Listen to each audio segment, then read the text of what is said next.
think you all know me. My name's Colin James, president of Local 222. I'd like to welcome you all to Oshawa. We appreciate the work journalists are doing on what's a very difficult day for us. Thanks for being here. We'd like to welcome viewers joining us from home, especially our members from across Canada who are watching us live of Unifor Canada's Facebook. We can see your messages of solidarity, and we appreciate it.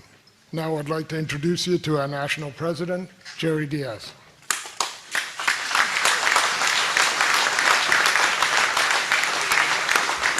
I want to start off reading you something, because it gives you an idea of who we're dealing with. September the 20th, 2016. A letter from General Motors to me as a result of negotiations. Dear Mr. Dias, as a result of your deep concern about job security in our negotiations and the many discussions which took place over it, this will confirm that during the life of the new master agreement, until September 21st, 2020, the company will not, except as otherwise agreed to by the parties, and we never agreed to anything, close or sell any plant or ongoing business in whole or in part covered by this agreement. So here we go into negotiations in 2016, and we all know what the issue was. It was Oshawa. And we fought like hell, and we made sure that General Motors understood that there would be no closure during the life of the agreement. And you did everything for the last 2 years with the shuttle. You're the #1 plant that they've got, quality, productivity, you're #1 in every matrix.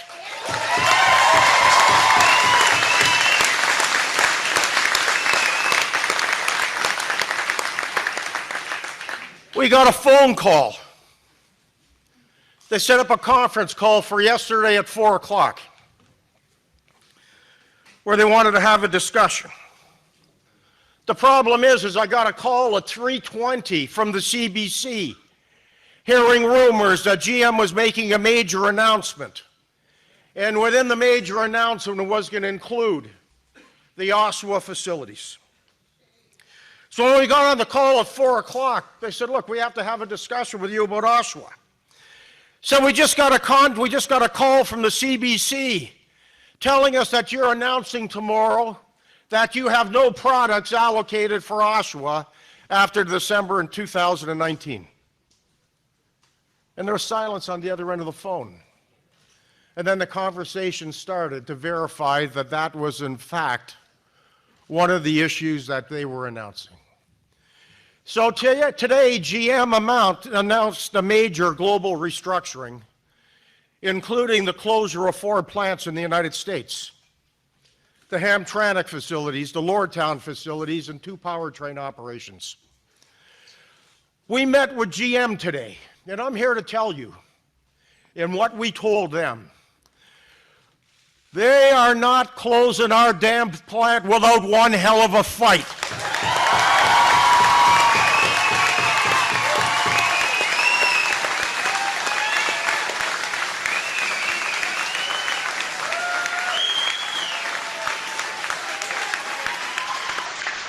Because you see, we're sick and tired of General Motors shipping all of our jobs to Mexico.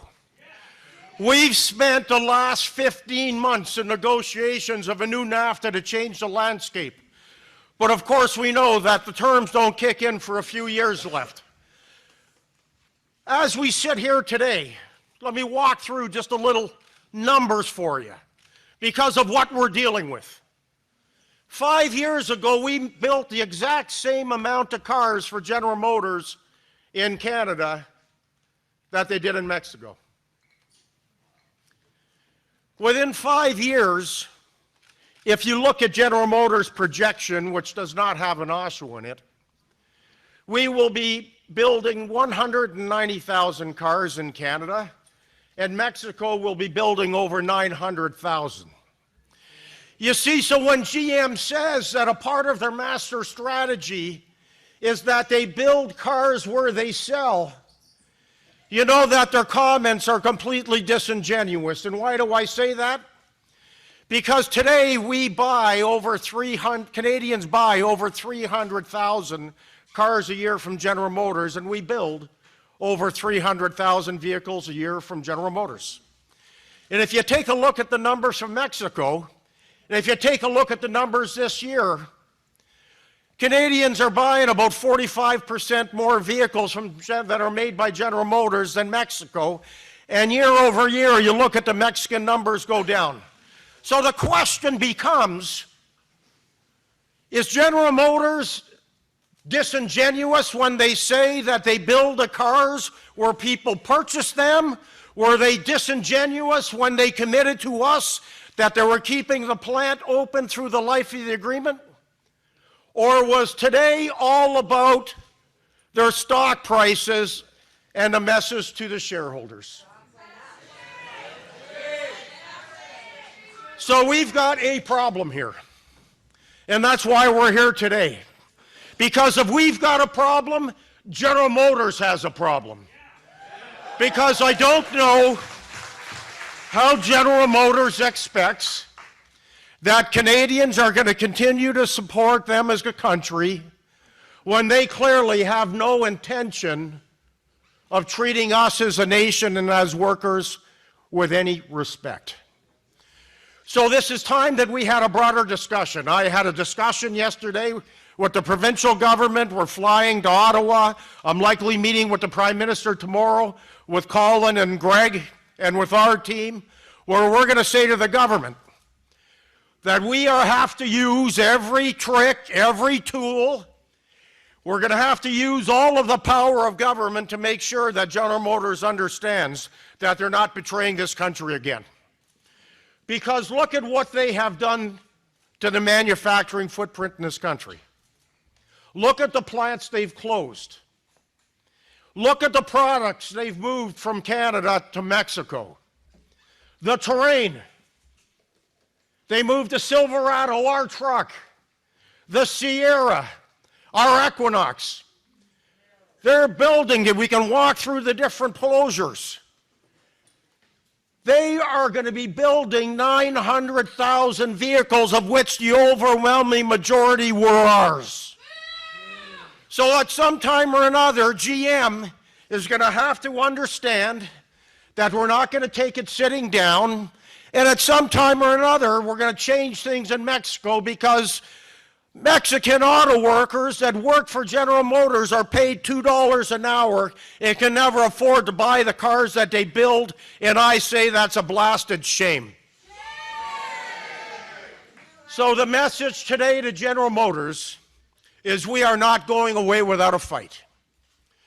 You can announce that we don't have a product after 2019, but we can say to you, as you make decisions about reallocating our product, including our Camaro, as you have made decisions that have negatively impacted Canadian workers, you can make different decisions.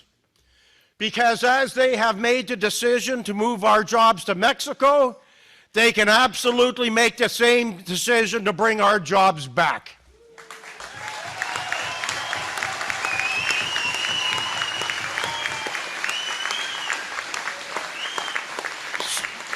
So we will spend the next year fighting tooth and nail. We have requested a meeting with Mary Barra immediately.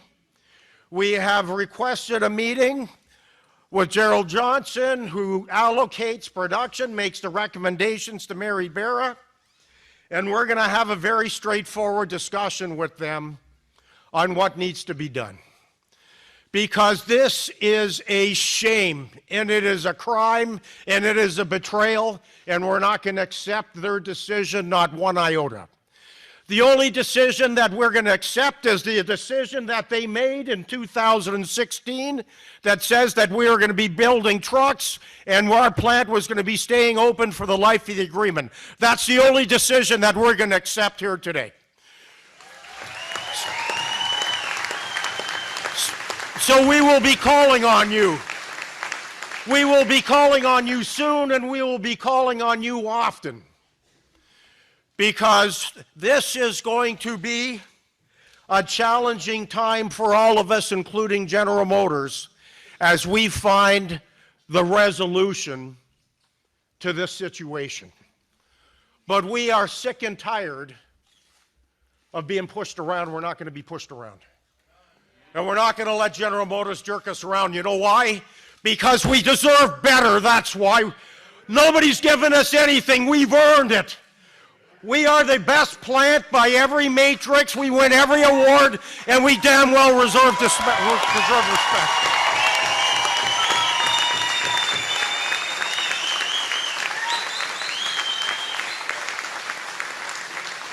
So sisters and brothers, buckle up. We're going to be at it very soon. We'll be in touch with you what the plan looks like. We're going to be meeting with the government. We spoke to the provincial, federal NDP today. We've got everybody working with us. But the bottom line is this is going to be very aggressive, and it's going to be very aggressive soon. We'll be in touch. With that, let me turn it over to Colin.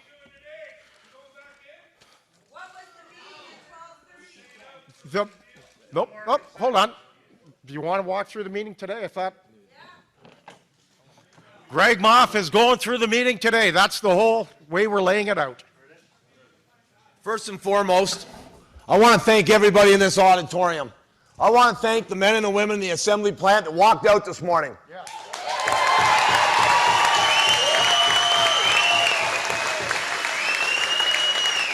And I have never been more proud to be the plant chairperson in the city of Oshawa. They were not going to lead us in like cattle and tell us what they were going to do to us. We are going to tell General Motors what we are going to do to them.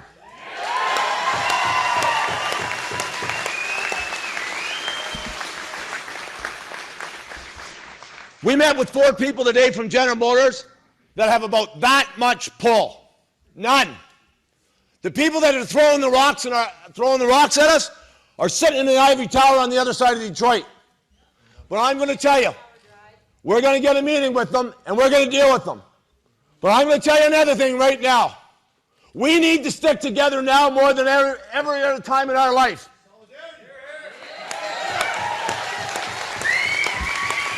We got a premier in Toronto that thinks it's fair to give us 5 more weeks of UIC. But I think we got a prime minister that cares about Canadians. And it's about time he showed us. And tomorrow we're going to be meeting with him or his people. And I know we can sit here and throw rocks at everybody.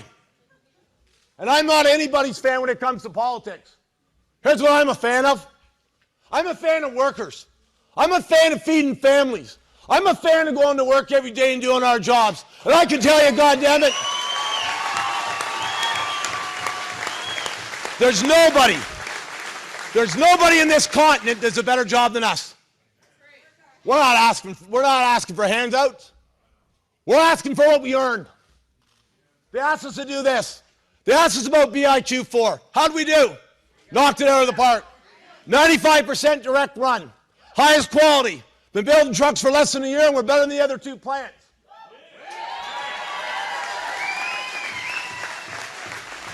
And if they think for 1 second they're going to push us into a corner like a bunch of beaten dogs, they've got another thing coming to them. So here's what we're going to do. And this isn't about throwing rocks at each other. You people are going to go in that assembly plant tomorrow morning, and you're going to build the best goddamn cars and trucks in this continent. You need to trust your union. We got a fight ahead of us, and it's going to be a fight. But nothing worth having doesn't come without a fight. So what we're going to do is you guys are going to go in the plant tomorrow, and you're going to do what you do every day. You're going to build cars. You're going to build the highest quality trucks and cars in the industry. You're going to feed your families. You're going to take your kids to hockey. And we're going to stick together. Because at the end of the day, General Motors is putting something in that plant. So brothers and sisters,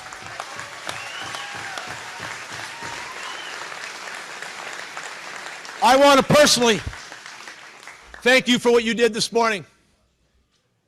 I'm going to tell you one thing. It was one of the most difficult things I've ever had to do is walk out an assembly line and tell men and women to leave their jobs and go home.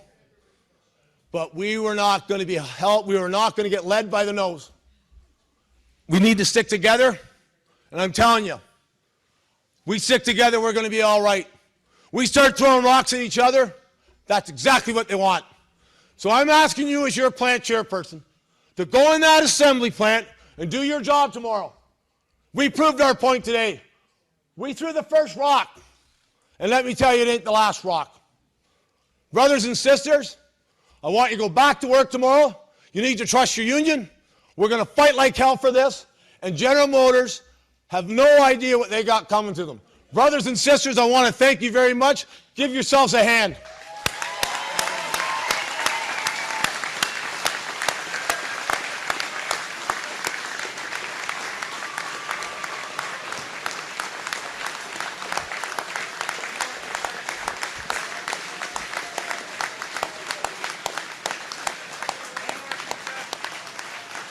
No, I'm sure the press has a lot of questions for us. Actually, what is a press conference? So I'll let Jerry come back up. Greg, yes. No more fucking concessions. I'm going to tell you something right now. No more. I'm going to tell you, no, listen. Listen. I want you to listen to me. I have no interest in a shelf agreement. We don't want a shelfie. We're not getting a shelf agreement. We're going to work together, and we're going to keep our plan alive. But just like I said about a minute ago, this ain't a time for dividing. This is a time for sticking together. And we will stick together, and we will get through this. Because nothing worth having doesn't come without a fight. And we need to stick together. But again, it's easy to go on Facebook and throw rocks at the union or at the membership. That ain't going to fix nothing. We need to throw our rocks at General Motors of Canada, and we're going to do that.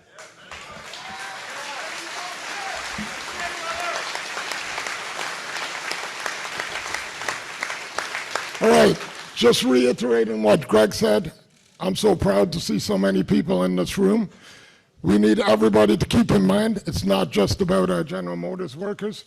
We also have thousands of members in feeder plants and our communities that are affected. Right? We need to fight like we've never fought before to keep our jobs. And I think everybody up front here are on the same page. We need our members behind us. I also want to thank all the positive messages of solidarity and support we've been getting from across the country all day. Okay, are there any questions from the media? Mark Douglas, 680 News. Sir, what can you do to legally bind GM to maintaining production here? We have a collective agreement that says they're not closing any of our facilities in whole or in part. So we will do anything by any means to make sure that they live up to their word.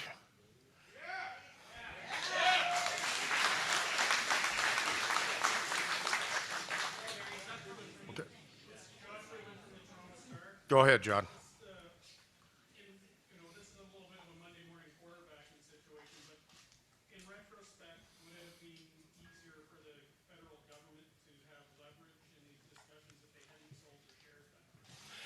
Look, I'm not convinced that General Motors understands anything more than just straight brute action. I mean, ultimately, the Canadian government gave General Motors, provincial and federal, $10.8 billion. And there's an argument about whether or not all of that has been repaid. But ultimately, if you take a look at doing the right thing as opposed to shareholder value, it wasn't 10 years ago when General Motors was in difficulty and Mexico didn't give them one dime. So moral arguments don't work with this company. So ultimately, we have a year, and I would suggest a heck of a lot less than that, based on timelines, in order to have them reverse their decision. And we're going to need the federal government, we're going to need the provincial government, but we're going to need Canadians as well to say that we are not going to support a company that doesn't support Canadians. So we're going to have a lot to say over the next little while.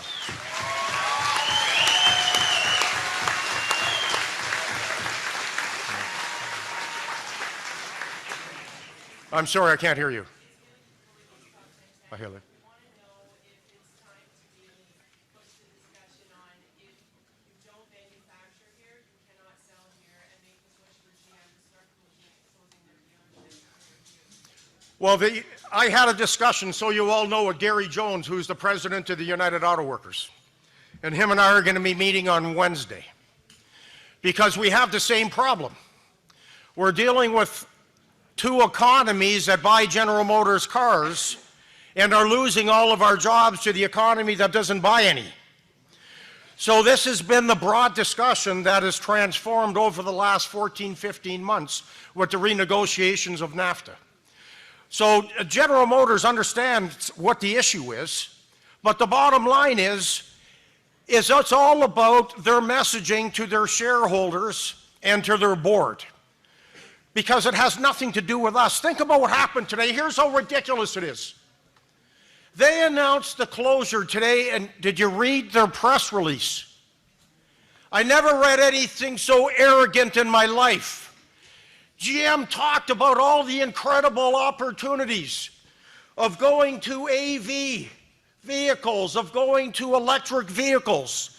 What an incredible opportunity as we move into the 21st century, but doesn't acknowledge the fact that they're destroying a community here in Oshawa.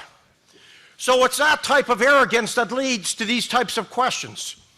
So the only thing that can happen is the federal government and the provincial government, the federal government and the U.S. government are going to have to say that cars that are shipped from Mexico to Canada, United States, are going to have to be hit with serious, serious tariffs. That's the only way we're going to be able to change anything. Hold on.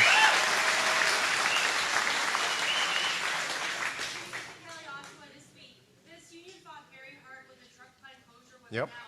What can you do this time to ensure a different outcome? We are not going to give up by any stretch of the imagination. Look, we are having this conference because A, we're going to meet with our members, but second of all, we are forcing General Motors to live up to their word. And I mean, people will ask the questions about what are you prepared to do legally? We will do whatever it is we have to do to win justice for our members. The bottom line is what makes people think that it's legal for a corporation the size of General Motors to violate an agreement that they just ratified 2 years ago. So if they can violate the agreement, then we can do whatever the hell we need to do in order to get them to live up to their word.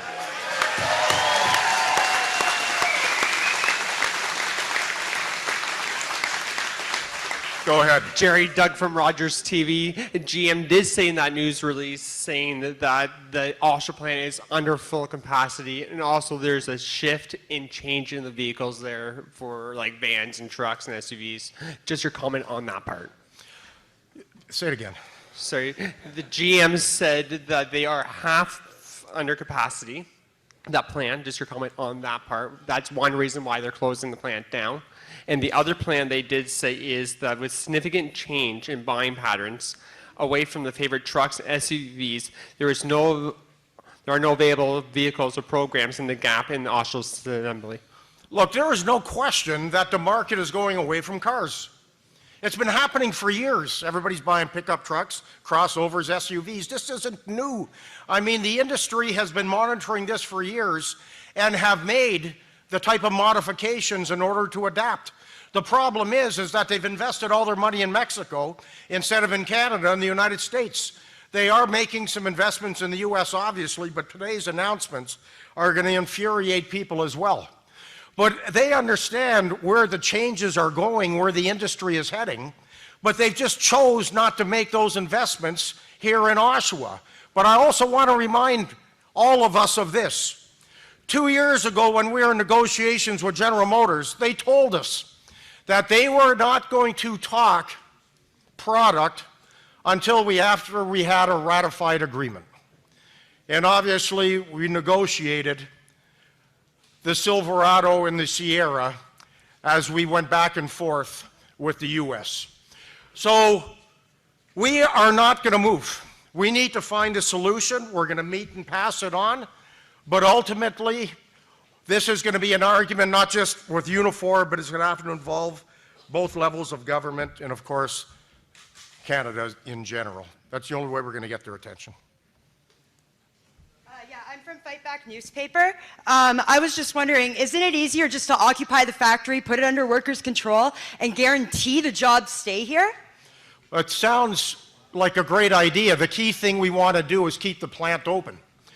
So we are going to meet, as Greg said, people are going to go back to work, and we're going to meet with Mary Barra, and hopefully we're going to get some answers from those that make the decisions, and then we will make subsequent decisions on what we think makes the most sense. But we'll make those decisions. If we believe that occupying the plant today or staying out prior to meeting Mary Barra and those that made the decision would have been a better move for us strategically, that's what we would have recommended. But as we're here today, we think we're better off getting people back and having a meeting and seeing where that takes us and making the decisions after that. Arda Zakarian from CP24. What will you say to the Premier when he has said this ship has already left the dock? How will you get him on board when GM has told them there's nothing they can do? Well, it's interesting because the Premier called me last night and didn't say that.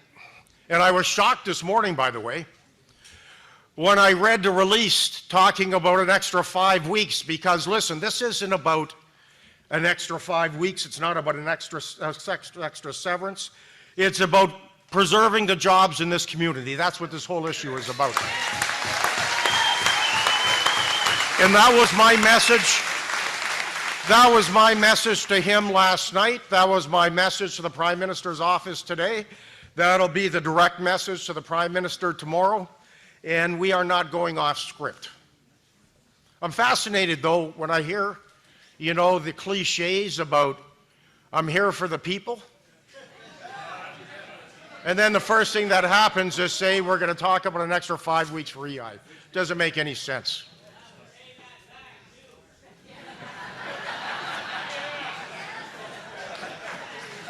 Ian Austin from the New York Times.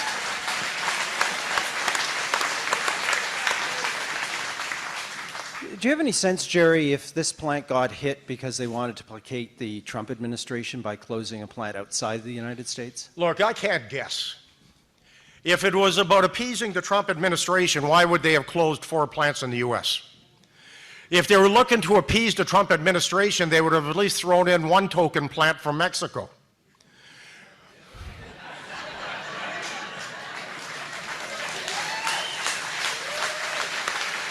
So I actually don't think they care about Canadian workers, American workers. Frankly, I don't think they care about Mexican workers, or they would pay them more than $2 an hour. They care about themselves.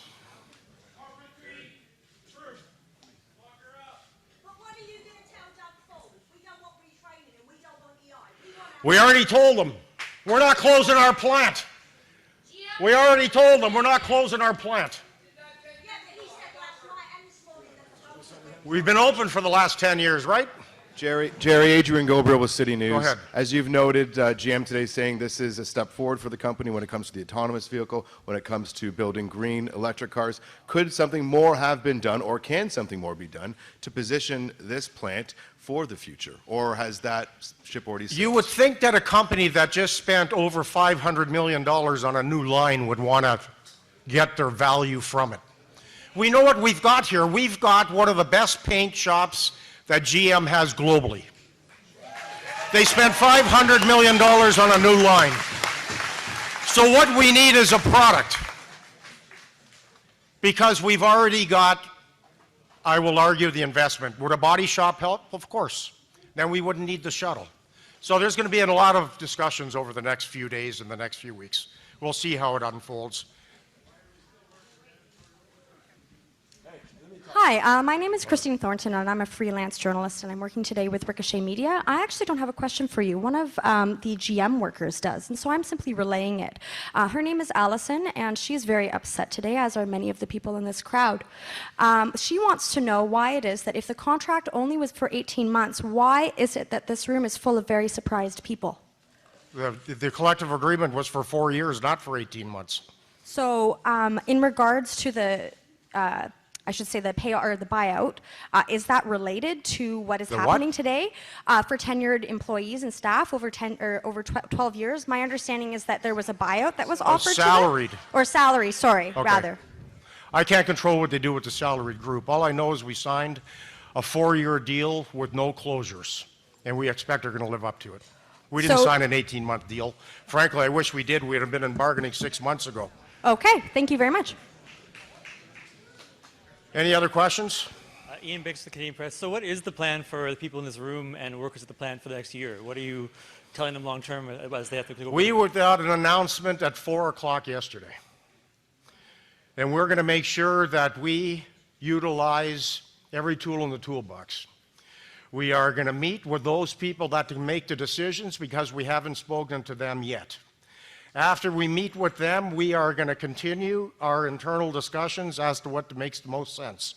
But one thing that's for sure, we're not going to sit by idly and build trucks and cars and have them pad their wallets, and at the end of the day, we end up getting screwed. That's where it's at.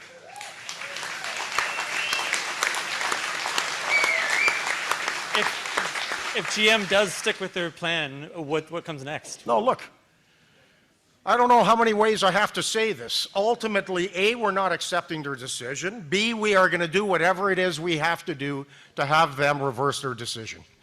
Because as they look at, I don't buy the argument, as their argument today is, look, there's a shift in the market, people aren't buying cars, that I understand.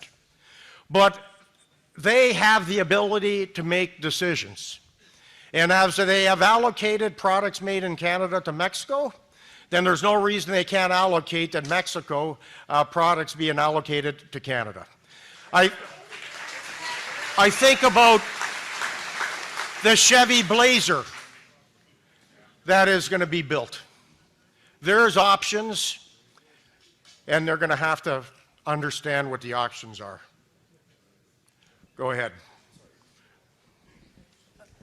Are the no closure provisions actually in the text of the collective agreement, or they're not a side letter? No, no, it's right So in the does that give you, I mean, are you able to use the courts to enforce them then? We'll do whatever we can do to get them to reverse their decision.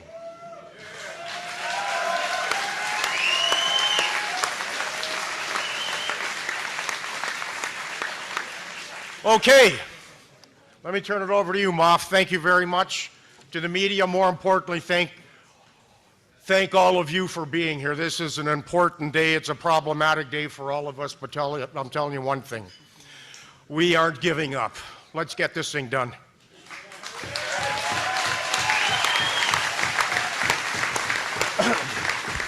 So again, we need to stick together more now than we ever have. You people need to go back in those plants and do what you do best. Build the best trucks and the best cars General Motors makes. We need to stick together, and we're not going to throw stones at each other. That's right. Solidarity! Thank you very much.